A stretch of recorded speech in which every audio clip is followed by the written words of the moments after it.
Hey everybody, thanks for tuning in to our new Game of Thrones talk show. I'm Clarity, And I'm and I'm with, Smile. there we go. Today we'll be discussing tonight's episode. So if you haven't seen this week's episode, you probably should leave now. So why don't we start off with some introductions? I'm here with Smile. Smile, you want to say some things? I'm Smile. I'm only a part-time streamer, so this is really a hobby for me. I kind of stream all sorts of things, and right now Game of Thrones happens to be one of those things getting streamed. That's great. Guys, I'm Clarity. I'm a full-time streamer here on Twitch. My Twitch channel focuses on newly released or early access stuff, typically strategy or RPGs. You can catch me live nightly at twitch.tv/ClarityGGTV. Let's get into this week's episode. What do you think, Smile? I like that a lot. That sounds like a good idea. So what did you think of tonight's episode? Tonight's episode had really nice peaks, really good, powerful moments, but overall it still felt kind of flat. Like they were still trying to recover from last week's episode.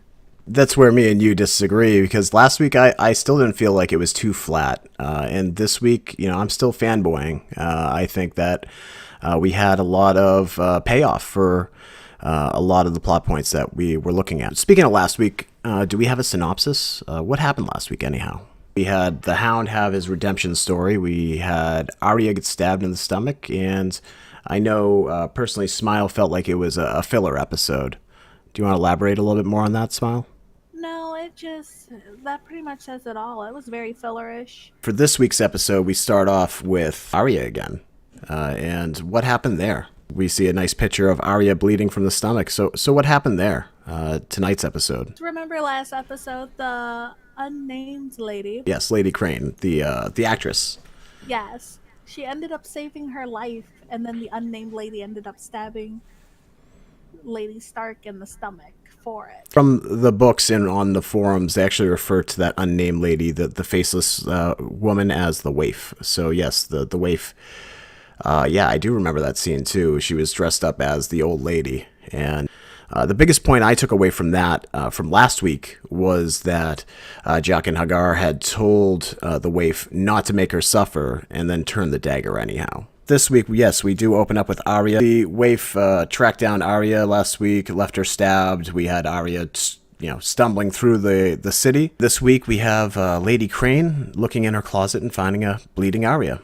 I was kind of shocked by it, but then again, I really wasn't, because this is Game of Thrones we're talking about. No one is safe from getting injured in this series, which is something I really enjoy about it. Funny because there was a lot of fan theories that said that Arya wasn't actually Arya last week's episode. They were actually saying that the way that Arya was walking was more like Jaqen Hagar's walk. They thought that maybe it was a test for the waif.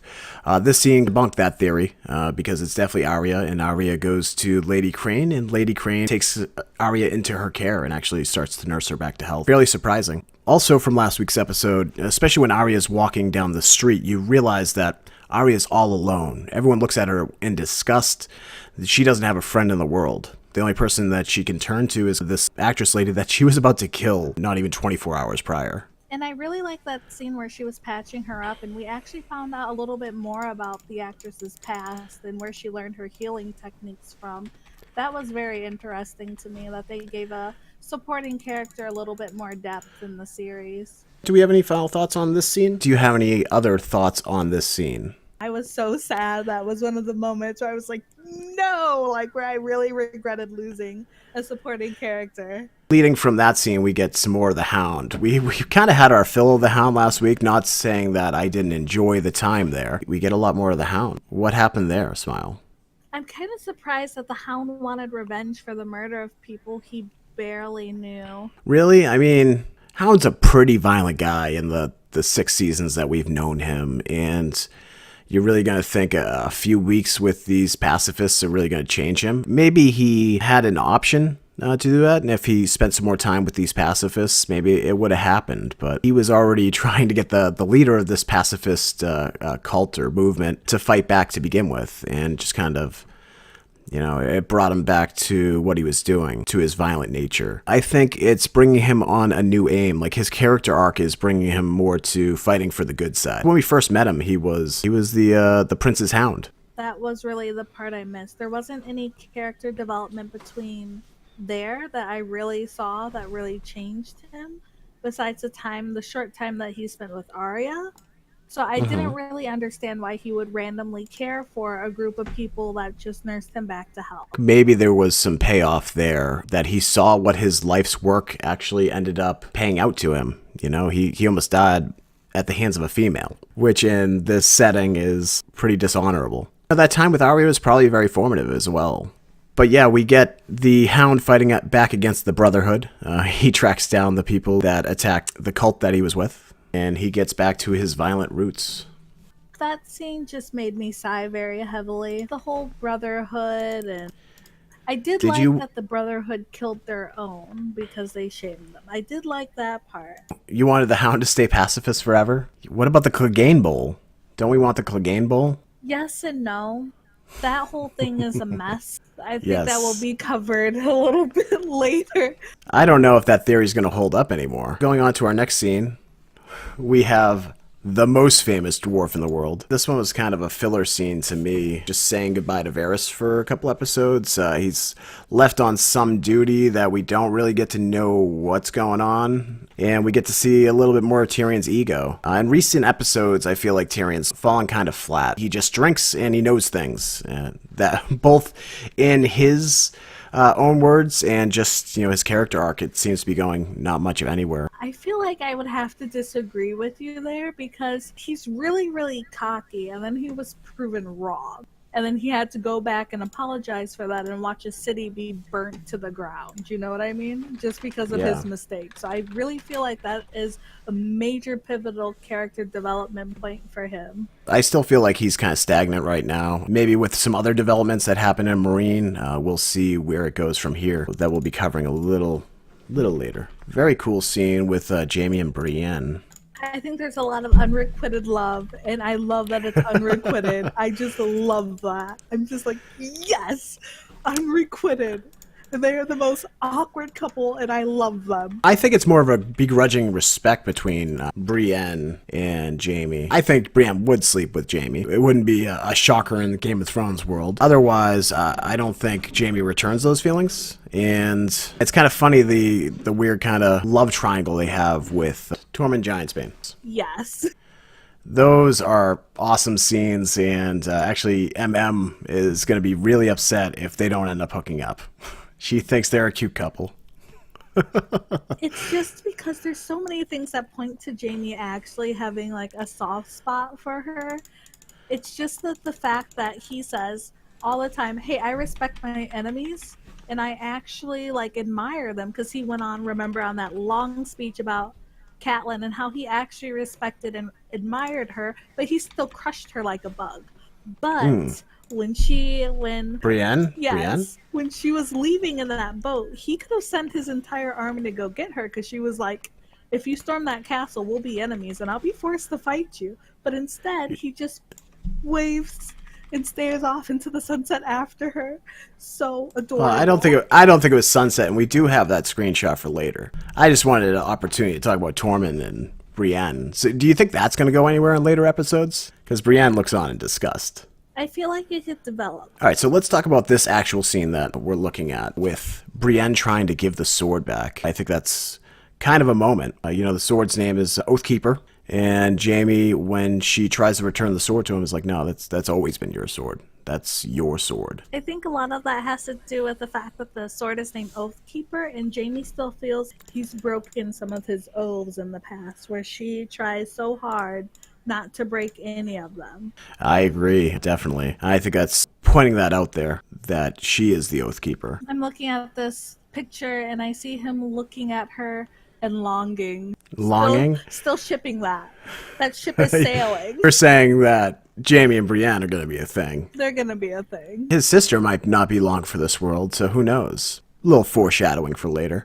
Our next scene with the Faith Militant and Sir Robert Strong, aka the Zombie Mountain. Cersei chooses violence. Cersei is a character that you love, but you love to, where you just hated Joffrey, you love to hate Cersei, because she has these moments in her personality which are just amazingly strong. She's a really protective mother. She'll do anything for her family, but she'll also torture her enemies and make sure that they die horrible, painful deaths, no matter what the cost or length. Like getting your head ripped off by a zombie. Yes, exactly. Perfect This example. scene was hilarious. I'm like, oh man, this is going to be, a hearkening to the show title of No One, ripping off somebody's face. And off pops the entire head. We've had the mountain crush somebody's head, but now we've had him straight rip somebody's head off. So he's a violent man. I feel like that's also going to cause some problems if that gets back to the High Sparrow, that they stuck a giant, like, meat cleaver through his chest and nothing happened. So that might Well, bring up some stuff, too. yes, some unholy creation is ripping apart, the Faith Militant. Yep, exactly. Tommen in the throne room. I hate this scene, and this is the scene that made me hate Tommen and made me love Joffrey. Because Joffrey at least had a backbone. Tommen is just like getting pushed around by all these players. He really is a pawn here, and he doesn't feel like a king. Tommen pretty much sells his mother out. Sits on the throne. Kevin Lannister, the Hand of the King, tells Cersei, "Now you have to go sit in the crowd. Sorry, you can't stand next to your son." Then decrees that trial by combat cannot be allowed in either of the Faith's trials, or just in any trial anymore. The plan that Cersei's had for seasons now of how to deal with the Faith in her upcoming trial is now on the back burner, and she has to go back to the drawing board. But it's definitely thrown a large distance between her and her son, and I feel like this scene is just kind of the death blow to whatever she felt that she had with her son, because this relationship seems done. He's pretty much given her a death sentence. I don't think so, because we're forgetting a major key player here that hasn't been present at all during this episode. The Queen. Marjorie. Remember, even though she was spewing all of that religious nonsense, she slipped a little letter to her grandma last episode that had the heart, like the rose with the thorns on it, saying, "Hey, I'm not lost all this. I know what I'm doing. Just trust me." She might be working something in the back that we don't know about. Well, any sort of plot that Marjorie would be brewing would be cutting his mother out anyhow. I don't think there's any love lost between Marjorie and Cersei. There's not, but there are two houses. Because it was also said last episode as well. There are two houses support the Seven Kingdoms so much. If one falls, the other falls with it. While they hate each other, they also need each other. I don't know if Marjorie needs Cersei anymore. I think that ship has sailed.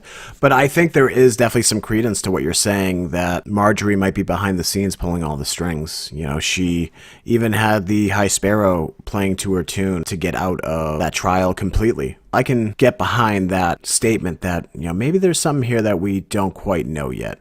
And we do know that their house was actually responsible for the assassination of Joffrey. So yes, they've been doing a lot more behind the scenes than what everyone knows. How much, we still don't know.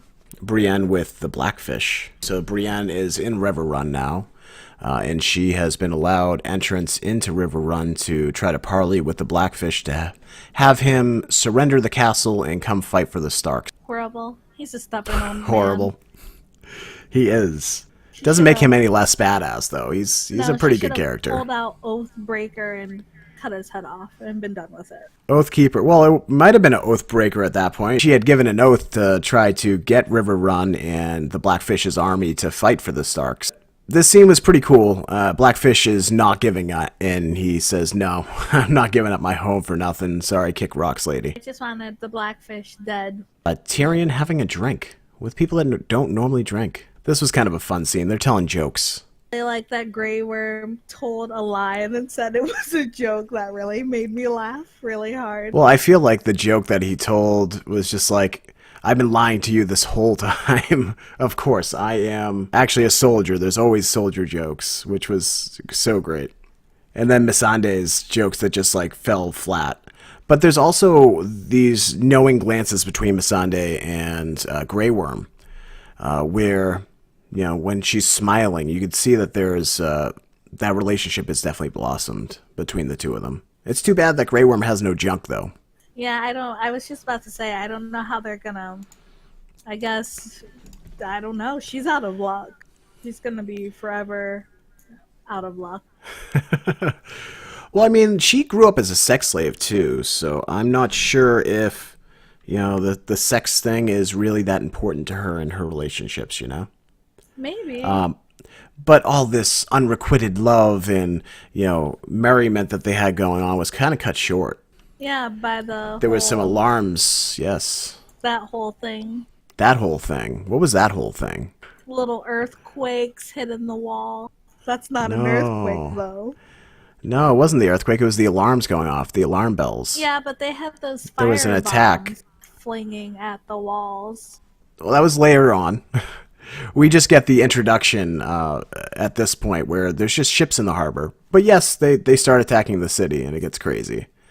But we have the masters. All the slave masters, Yunkai and all the surrounding cities have put together a fleet and have launched attacks on Marine.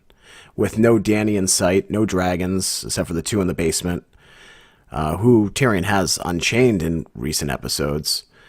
So our party's been cut short. No more Missandei and Grey Worm drinking. We get the fireballs being thrown at the wall, as you were saying, and there was an earthquake.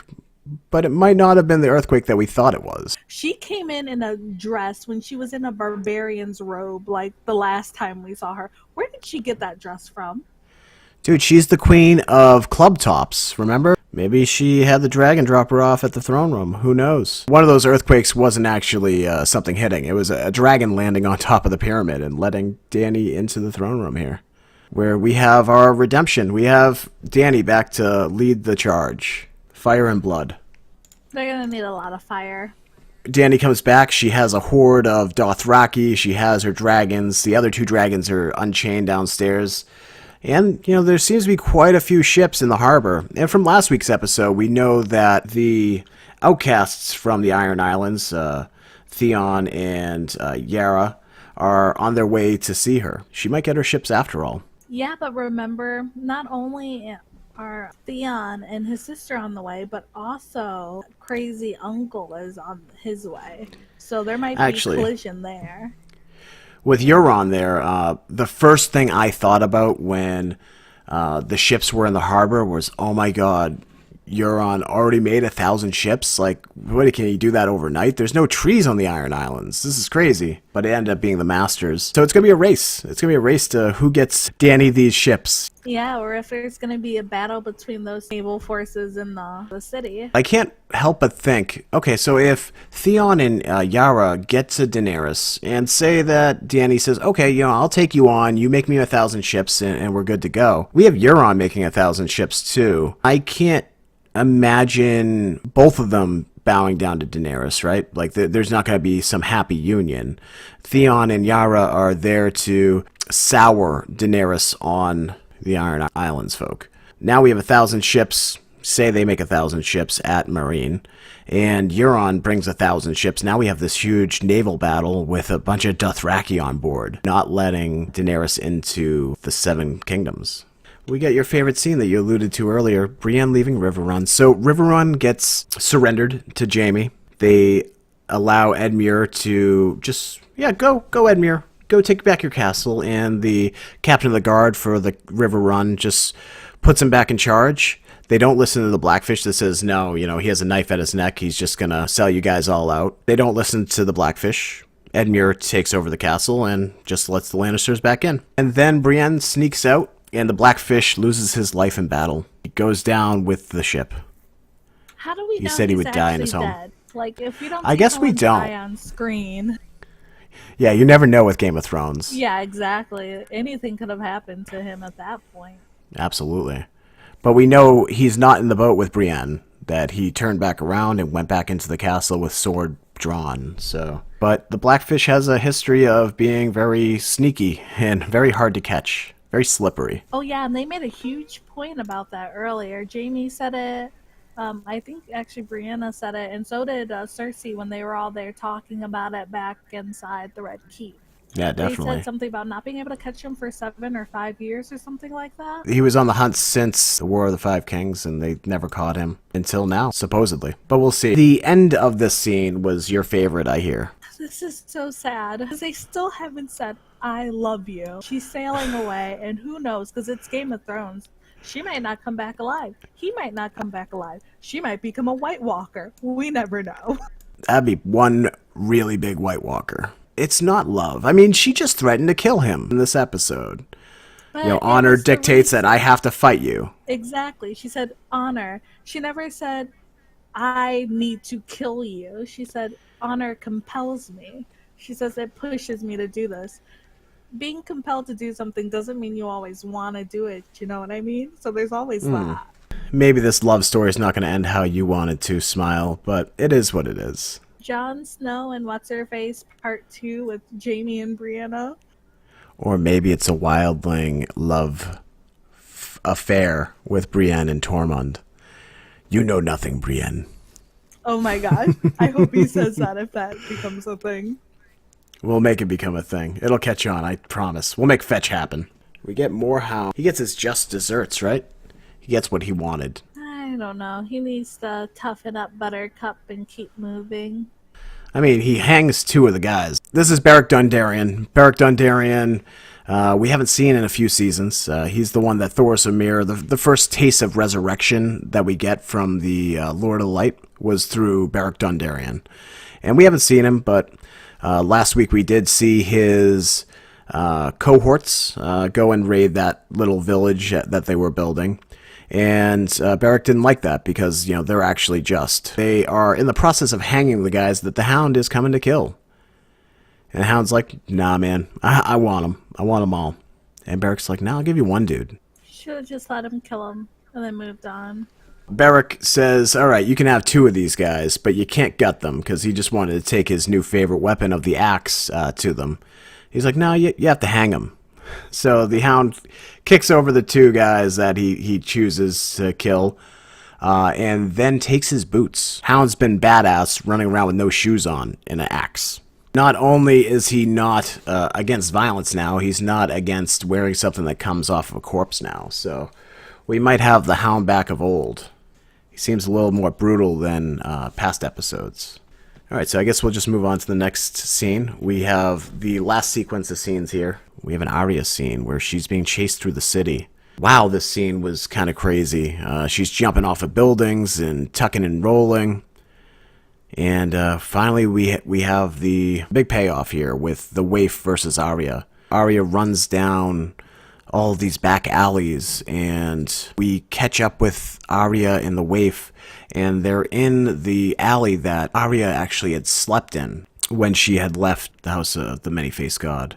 It's a very cool scene where all of Arya's training comes to fruition. She cuts a candle in half and fights in complete darkness. It fades to black there with the candle being snuffed out.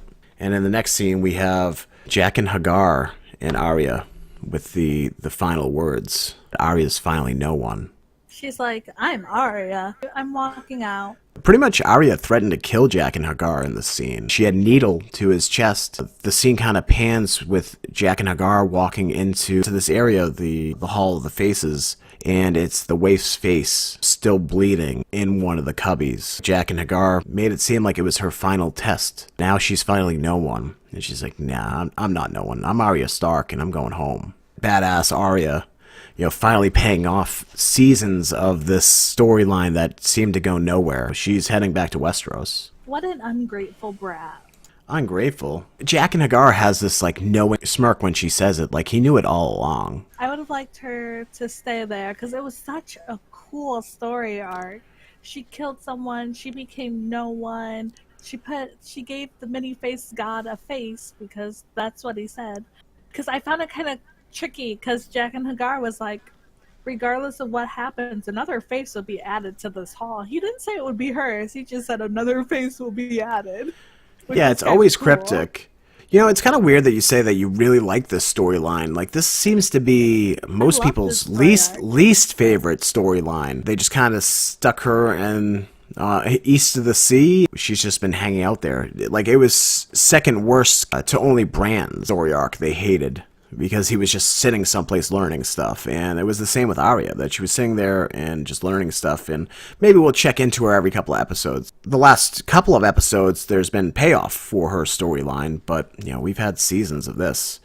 And I'm sure a lot of people are going to be breathing a sigh of relief that, you know, we're leaving Jaqen H'ghar. I liked him. And she's heading back home. And I like You Bran's like? story because we found out what happened to Hodar. No, eventually there's payoff, but it was very slow going for a long time there. And that was the episode.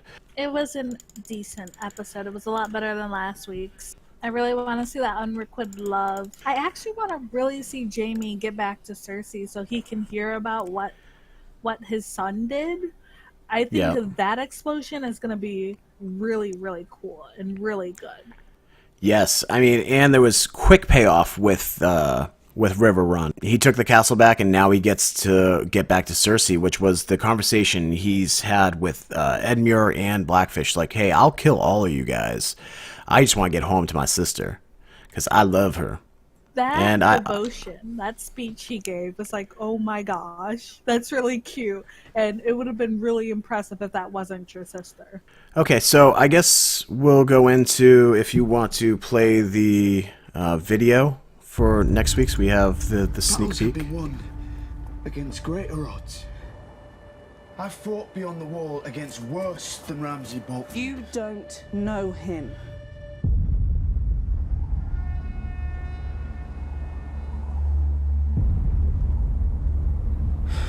If I fall, don't bring me back. Thousands of men don't need to die. Only one of us.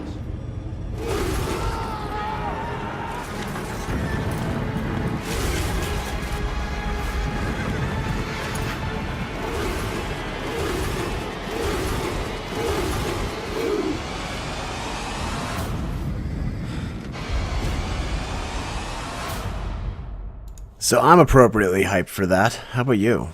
That was the sneak peek for Battle of the Bastards. The rumor mill is just Marine and Winterfell are going to be featured in the episode. That it's just going to be that hyped battle between Ramsay's army and Jon Snow's army. It seems that Jon Snow is dearly outnumbered. And we're going to get the war in Marine with Daenerys, the dragons, versus the slave owners and slave masters. And it looks like from that preview that Jon Snow offers just to fight Ramsay up and up so the armies don't have to fight. It's Ramsay. He's not honorable at all. I agree. I don't think that's going to happen. But we have seen Ramsay shirtless with 2 daggers, like, going ham. It's always a possibility that Ramsay could just, like, beast mode it. He only fights when he knows he can win. Oh, but we heard Jon say in that preview, if I die, don't bring me back. I don't believe Melisandre would, for a second, not bring him back to life. She believes he's the promised one. She would do it. So what do we think is going to happen next week? There's not even going to be the Dothraki and all them warring. I think she's going to be like, okay, open the vault with my other 2 dragons and burn that entire fleet, because it's all wood. So why wouldn't Yeah, but Why would she throw your wants those ships though. I need 1,000 ships. You just brought me 600. We're halfway there. That'd be too easy for the showmakers to just burn the ships down. I was also shocked because they're using fire from the wooden ships. For next week, you think that the dragons are just going to be unleashed. I think Okay. she's just going to throw them at him. What do you think about our other storylines? Arya, I think they're just going to deposit her somewhere east of Westeros, like she was talking She's just going to about. show up. Yeah, she's just going to be like, I got on a ship and I came all the way to Westeros in 1 episode. And now I'm going past that to go look for the end of the world. And what do you think for the Battle of the Bastards? The Bastard Bowl, if you will. I think that's a shit show. I'm half hoping White Walkers will show up. Bran can do his warging thing through like a distance now, based on Yeah. what we've been seeing. So I'm kind of hoping that he takes control of one of those dragons as well. The White Walkers might actually have access now. So, in the books at least, the wall isn't just a huge wall of ice. It's actually kind of magical. That creatures of the night or of the White Walkers can't cross it. But as we saw, we had the same type of magic in the cave that with the three-eyed crow, and because Bran was there and was marked by the Night's King already, they could actually come in. Now that Bran has crossed the barrier, that's kind of open season that they can actually get in. This is going to be kicking it really, really far back, so I don't know if you remember, but season 1, episode 1, You saw that White Walker south of the wall, remember? No, it wasn't south of the wall. They were all north of the wall, but yes. Were they? Yep. They were really close, though, because I think there was an army or something, a few men that saw it. And then they came Yeah, it back was, to Eddard. Yeah, so what that scene was three crows were out on a excursion, a scouting mission north of the wall, and one of them survived and just deserted because of the stuff he had seen. So I have in our show notes here that you think somebody might die next episode. Who might that be? I'm really hoping Arya, You hope Arya is going to die. but I think it's going to be Rickon, in all honesty. Why do you think it's going to be Rickon? Because I see Ramsay just being a Bolton and being like, stop, or I chop off his head, and then he's just going to chop off his head regardless. You know what I mean? You know, Rickon has not been part of this series at all. He was too young to be any part of the series when he was first introduced in season 1, later on when he escapes Winterfell. And now he comes back, and I don't think he has a speaking line. They show his face once, and now he's going to kill him. Yeah, he's just been kind of passed around, so it feels bad for that whole character. There's been no arc, there's been no inclusion. I don't even think he's had a line in the entire series. Come here, Shaggy Dog might have been the one line he had. Rip Shaggy Dog? Rip Shaggy Dog, yes. I think some of the houses are sitting back and waiting to see who brings more and who has better fighting forces. And they're just going to desert to the side that, you know, the winner. Yeah, I could see that. I mean, we are in the north, and it is a Stark fighting against a person that's not from the north with Ramsay. And they see the things that Ramsay actually does. So maybe the north remembers, and they turn tail on Ramsay. I don't get any hint of that from the preview we watched. Anything's possible in George R.R. Martin's universe, right? Very true. I hope the next episode is considerably better, but it looks like it's going to be a lot of action. Yeah, I mean, they always gear up for the last 2 episodes of the season, so I can't imagine there not being a lot of action. You know, thanks so much, Smile. This was a lot of fun. Let's do this again next week. What do you say? For sure. We can grab more data and look it over and see what we think. Theory craft a bit more. Oh, yes, I'm Smile Hyenadon. I'm twitch.tv/smile, HYENADON. And then Clarity? I'm Clarity. You can see me nightly at twitch.tv/ClarityGGTV. And thanks again for hanging out with me, Smile. I really appreciate it, and I guess we'll see you next week. Okay, see you soon. Take care, and thank you.